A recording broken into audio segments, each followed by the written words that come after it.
उस टाइम पे दिवाली के पहले जो दशहरा होते थे, फंक्शन होते थे, वहीं होते थे। ये बारादरी जहाँ अपन खड़े हैं, फूल पत्ती मिला के रखते थे, तब यहाँ ऐसे फुब्बारे चलते थे तो खूबसूरत खुशबू आती थी। ये नॉर्मल पानी का टैंक, अब ये देख रहे हैं आप गर्म पानी का टैंक। इसके इधर है टॉयलेट। यहाँ देखें आप किस टेक्निक से टॉयलेट बनी है।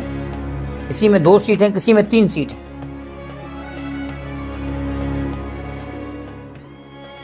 आ गए हैं राजा महल के अंदर, जहाँ प्रवेश करने जा रहे हैं। ये सामने जो दीवार है ये पर्दे का काम करती है। आप जब गेट पे खड़े रहेंगे तो अंदर का दिखाई नहीं देगा। जैसे ही आप इसके अंदर आएंगे तो बाईं तरफ और दाईं तरफ अंदर का रास्ता और आने वाला रास्ता दोनों है। इसके सीलिंग में भी पेंटिंग थी जो थोड़ी भद्दी हो गई। और ये है ओरिजिनल गेट, जो लगभग 500 साल 450 साल के लगभग है, दरमियान 500 साल के दरमियान गेट है और जो ओरिजिनल है। अब अपन पहुंच गए हैं राजा महल के पब्लिक आंगन में। ये इसका जो पब्लिक आंगन है, ये दाईं तरफ जैसे ही आप अंदर आते वक्त देखेंगे ये स्टेज बना है, ये बाद से महोत्सव फंक्शन के लिए। और ये पब्लिक आंगन है, उस टाइम पे दिवाली के पहले जो दशहरा होते थे, फंक्शन होते थे, वहीं होते थे। ये सामने की तरफ जो आप झरोका देख रहे हैं और जिसमें गचकार जो डिजाइन दिख रहे हैं, ये पुराना ही है। यहाँ से रानियाँ यहाँ कार्यक्रम देखती हैं। इसके और बाईं की तरफ देखेंगे आप 2 बुर्ज दिख रहे हैं, इसमें सैनिक खड़े होकर पहरा देते थे। इसी तरह से आप दाईं तरफ देखेंगे 2 बुर्ज दाईं तरफ है। ये पूरा आगे वाला फेस है जो पब्लिक आंगन जहाँ अपन खड़े हैं, ये 3 स्टोरी में बना है। इसके अंदर वाला हिस्सा है वो 5 स्टोरी में। ये बरसात का पानी निकलने के लिए है ड्रेनेज। ये जो रूम्स है यहाँ इमरजेंसी सामान रखने के लिए, और ये क्रॉस वेंटिलेशन से। इसके ऊपर है दीवान है खास, जहाँ राजाओं मंत्रियों की मीटिंग होती थी। तो अभी अपन मौजूद हैं राजा महल के पब्लिक आंगन में। बिल्कुल डायरेक्शन है, ये राजा का रूम का है। 1 2 3, ये 3 दरवाजे। ये शैली ब्रह्मा विष्णु महेश के आधार पर मल्टी आर्च है। हर जगह ये रिंग लगेंगे कॉटन पर्दा लगाने के लिए। बिल्डिंग को ऐसे बनाया गया था उस पीरियड में कि जिस चीज़ की जो जरूरत पड़े वो बिल्कुल स्वतः उनके हाथ के पास में रहे। ये है बारादरी जहाँ अपन खड़े हैं। इसमें 12 गेट हैं, 3 इधर 3 इधर 3 इधर 3 इधर। यहाँ इसको बारादरी भी बोलते हैं। यहाँ होते थे लोकल डांस मुजरा। उस ज़माने में टीवी टेलीविज़न तो होते नहीं थे, तो जो नृत्य वगैरह होते थे इसी जगह पे होते हैं। और इसके सीलिंग में आप देखेंगे वो फ्रेस्को पेंटिंग है। इसकी डिजाइन पूरे देश तो का विदेश तक में गया है। हाथी घोड़े सिपाही, ये रिंग लगे हैं पर्दे लगाने के। ये इधर जो देख रहे हैं आप, ये फाउंटेन्स है। इस फाउंटेन में फूल पत्ती मिला के रखते थे, तब यहाँ ऐसे फुब्बारे चलते थे तो खूबसूरत खुशबू आती थी। इस सामने राजा का रूम है। राजा मधुकर साय की 6 रानियाँ थीं, तो 3 रानियों के कमरे बाईं तरफ थे और 3 रानियों के कमरे दाईं तरफ थे और 3 के बाईं तरफ। ये है यहाँ का जो फैमिली एरिया है। इस सामने राजा का रूम है। 1 2 3 रूम बाईं तरफ रानियों के हैं। आप इसी तरफ से राइट साइड में 1 2 1 ये 3 रूम यहाँ हैं। 4 बालकनी हैं, 1 2 3 4। ऊपर ये सारी गैलरी है, ये ऊपर सारे बुर्ज हैं। इसमें सैनिक खड़े होकर पहरा देते थे, कोई बाहर से हमलावर तो नहीं आया। तो जो राजा था वो था भगवान कृष्ण का भक्त, वो जो रानी थी वो थी भगवान राम भक्त। तो राजा कहता है रानी से, महारानी जी आप हमारे साथ वृंदावन चलेंगी क्या, भगवान कृष्ण का दर्शन करने। रानी कहती है हम वृंदावन नहीं जाएंगे, अयोध्या जाएंगे। राजा कहते हैं महारानी जी आप अयोध्या जाएंगी तो भगवान राम को लेके आना, वरना मत। तो राजा कृष्ण उपासक और रानी राम उपासक। ये बात उन्होंने अपने गुरुजी से पूछी, व्यास जी से, कि महाराज ऐसी ऐसी बात है। वो कहते भगवान तो सभी एक हैं, आप इसमें भी भ्रम पाल रहे हैं महाराज जी। लेकिन राजा को बात जब पसंद नहीं आ रहा था, वो रानी से कहते हैं या तो आप हमारे साथ वृंदावन चलिए भगवान कृष्ण का दर्शन करने के लिए, अगर आप अयोध्या जाएंगी तो वहाँ से भगवान राम को लेके आना, उड़छा बनना नहीं आना। अब रानी के लिए थोड़ा कठिन चुनौती हो गई। तो राजा तो गया था वृंदावन, जहाँ भगवान कृष्ण का साक्षात दर्शन हुआ। और जब रानी गई अयोध्या तो भगवान का दर्शन नहीं हुआ। वो सरयू नदी के किनारे बैठ करके 1 महीने से ज़्यादा भगवान का पूजा किया था, फिर भी भगवान प्रकट नहीं हुए। तो रानी ने नदी में कूद के जान देने की कोशिश की। ऐसे 3 बार प्रयास किया। चौथी बार जब प्रयास किया, भगवान राम बच्चे के रूप में प्रकट। कहते हैं आप हमारी पूर्व की कौशल्या माता जी हैं और मैं आपके साथ अयोध्या से उड़ीसा चलूँगा। लेकिन हमारी कुछ शर्त है।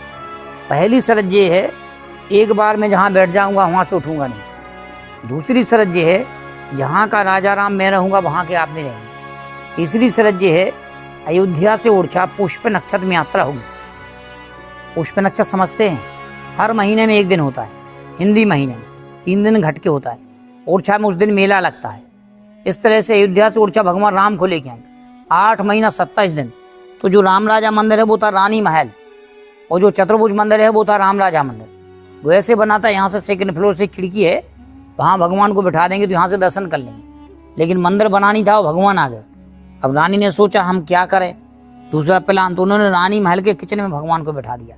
अब मंदिर बना तो रानी ने सोचा भगवान को उनकी जगह पे बिठा दें, लेकिन भगवान हिले नहीं, वो वहीं बैठ के रह गए रानी महल में। तो रानी महल का नाम बदल के हो गया राम राजा मंदिर। वो जो राम राजा मंदिर था वो रहा खाली, वहाँ विष्णु को स्थापित कर दिया, वो हो गया चतुर्भुज मंदिर।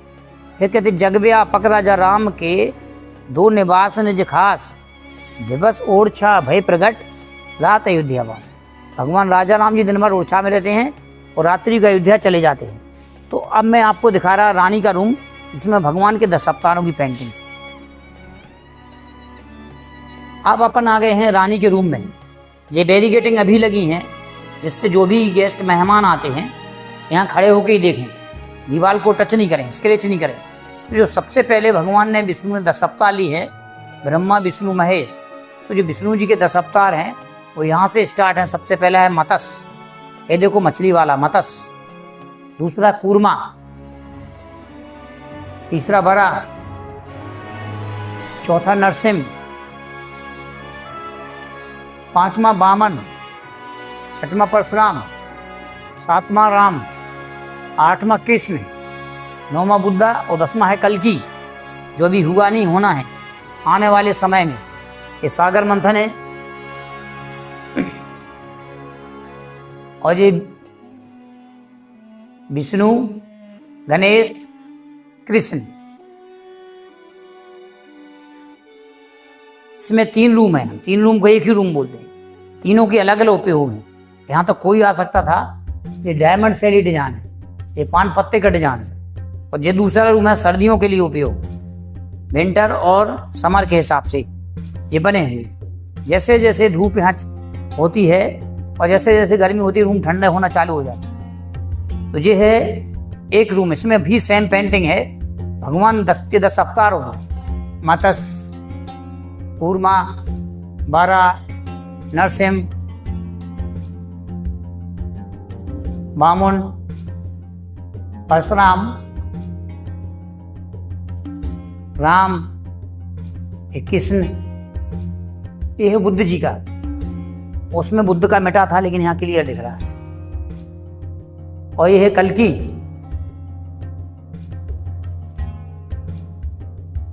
इस सारी की सारी पेंटिंग ओरिजिनल है। और दूसरा रूम है जो वेंटिलेशंस। मई जून में कितनी भी वो गर्मी रहे, रूम ठंडा रहता है एसी की तरह, हवाएं वातावरण बदल देती है। ये है Ram Darbar. Ram, Sita, Bharat, Lakshman, Shatrughna, Hanuman, monkey tree, umbrella. पीछे ये भगवान गणेश, रीति सिद्धि। इधर कृष्ण गोपी रासलीला, कृष्ण गोपी रासलीला और हंटिंग पेंटिंग्स। ये कृष्ण का, गोपी का, दोनों तरफ एक जैसी ही पेंटिंग्स।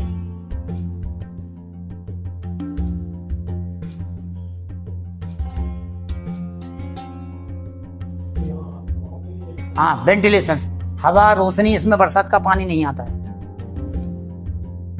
ये है बाथरूम जहां अपन चल रहे हैं, इसको बोलते हैं हम हमाम। तो अब अपन हमाम के अंदर प्रवेश कर रहे हैं। ये उस जमाने का है। लोग बाग कहते हैं हमने बाथरूम अटैच बनाए हैं। ये 500 साल पुराने भी हमाम बने हैं। तो कैसे कह सकते हैं बाथरूम नहीं होते थे अटैच। ये नॉर्मल पानी का टैंक, अब ये देख रहे हैं आप, गर्म पानी का टैंक। इसके नीचे चूल्हा बना है। ये लोहे की काड़ी लगी है टफ, बाहर से जब लकड़ी जलेगी तो पानी गर्म हो जाएगा।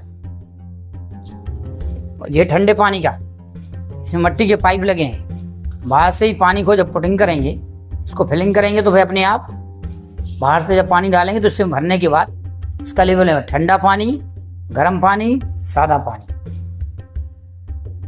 ये है गंदा पानी निकलने के रास्ते।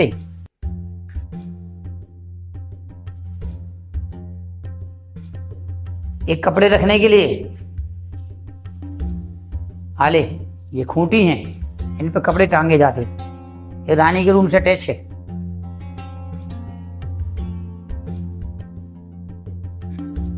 इधर है टॉयलेट। यहाँ देखें आप किस टेक्निक से टॉयलेट बनी है।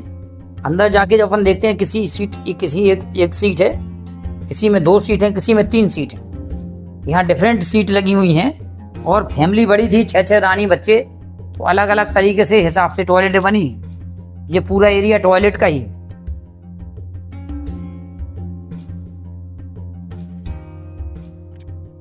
दीवाने खास, दीवाने आम बाहर और दीवाने खास अंदर। अपन चल रहे हैं दीवाने खास की तरफ। बैठने के लिए, यहाँ मंत्रियों को बैठने के लिए। इसके सीलिंग में वही फ्लावर पेंटिंग से ओरिजिनल वेजिटेबल्स कलर्स। यह है प्राइवेट मीटिंग हॉल, दीवाने खास।